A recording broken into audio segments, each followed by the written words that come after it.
আজকের এই ভিডিওতে আমি দেখাবো দেখতে ছবির মতো সুন্দর এই ত্রিপুরা গ্রাম নিয়ে। আপনারা যারা অনেক আগে থেকে আমার নিয়মিত ভিডিওগুলো দেখেন তারা হয়তো এই গ্রামের আরেকটি ভিডিও আগে দেখেছেন। তো দীর্ঘদিন পর এই গ্রামে আবারও আসলাম এই ঈদে কাজিনরা সহ সবাই মিলে একসাথে। ভাবলাম আপনাদেরকে আরেকটি ভিডিও শেয়ার করে এই গ্রামের সৌন্দর্য নিয়ে। আশা করি সম্পূর্ণ ভিডিওটা আপনাদের থেকে অনেক বেশি ভালো লাগবে। আবার অনেকে এসে জিজ্ঞেস করবেন যে ভাই এই গ্রামের লোকেশনটা কোথায়। তো তাদের জন্য বলে রাখি এই গ্রামের সঠিক লোকেশন হচ্ছে চট্টগ্রাম জেলার হাটাজারি উপজেলার ফরহাদাবাদ ইউনিয়নের মধ্যে গ্রামটি অবস্থিত। তো আপনারা যারা বান্দরবান কিংবা খাগড়াছড়ির মধ্যে গিয়ে চাকমা মারমা এরকম ক্ষুদ্র নিগোষ্ঠীর গ্রামগুলো ঘুরে দেখেন তারা চাইলে এই গ্রামেও আসতে পারেন। আর যদি না চিনেন তাহলে গুগল ম্যাপসে গিয়ে উদালিয়া ত্রিপুরা পাড়া লিখে চার্জ দিলে এই গ্রামের লোকেশন সম্পর্কে পেয়ে যাবেন। পাহাড়ের পাদদেশে অবস্থিত এই গ্রামটি, যার নাম হচ্ছে সোনাইছড়ি ত্রিপুরা পল্লী। আমরা পার্বত্য অঞ্চলের অন্যান্য গ্রামগুলোতে গেলে দেখতে পাই বেশিরভাগ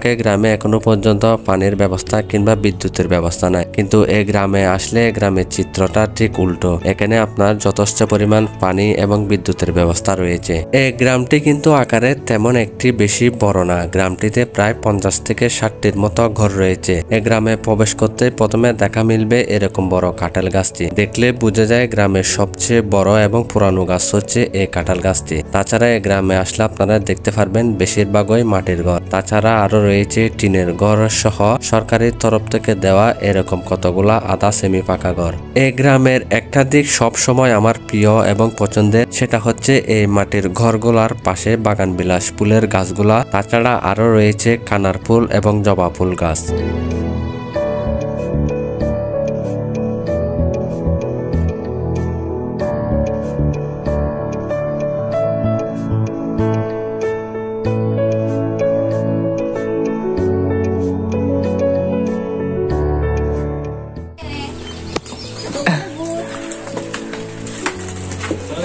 এটা হচ্ছে তাদের ঘর।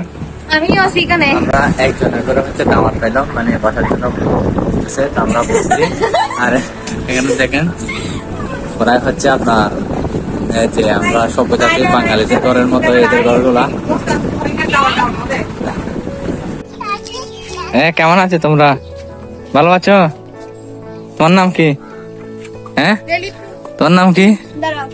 দেখেন তাদের ঘরের সামনে হচ্ছে কি কতগুলা জিনে লাগাইছে।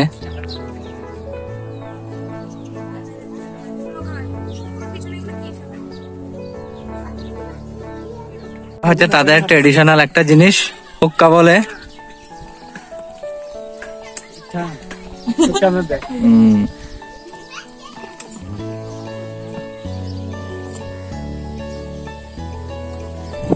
এদের গ্রামে মাঝ বরাবর এরকম বসার কিছু জায়গা দেখতে পারবেন, যেগুলা দেখতে সত্যি অসাধারণ এবং বসার অনুভূতিটা হচ্ছে আসলে অন্যরকম।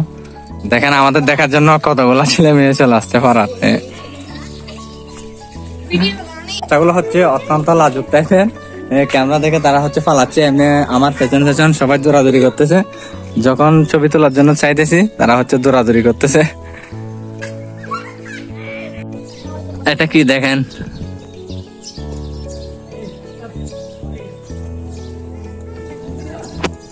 তাদের গ্রামে যে প্রত্যেকটি মাটির ঘরগুলো আছে সেগুলার উপর যে আলপনা এগুলা হচ্ছে কত সুন্দর। দেখেন কি সুন্দর ভাবে তারা হচ্ছে মাটির ব্লক গুলা লাগাইছে, মানে সত্যি অসাধারণ।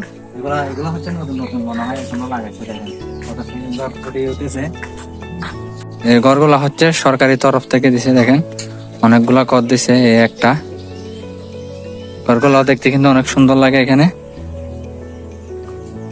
তো এরপর আমরা এই গ্রামটির ভেতর দিয়ে হাঁটতে হাঁটতে চলে আসলাম গ্রামের একেবারে পেছনের দিকটাতে, যেখানে আসলে দেখা মিলবে সব পাহাড়ি পথে এবং এই গ্রামের শেষ এখানে। এরপর থেকে কিন্তু আর কোনো জনপথ নেই। সন্দেহ নিয়ে আসতেছে, তারাও গরু নিয়ে গোয়াল ঘরে ফিরতেছে।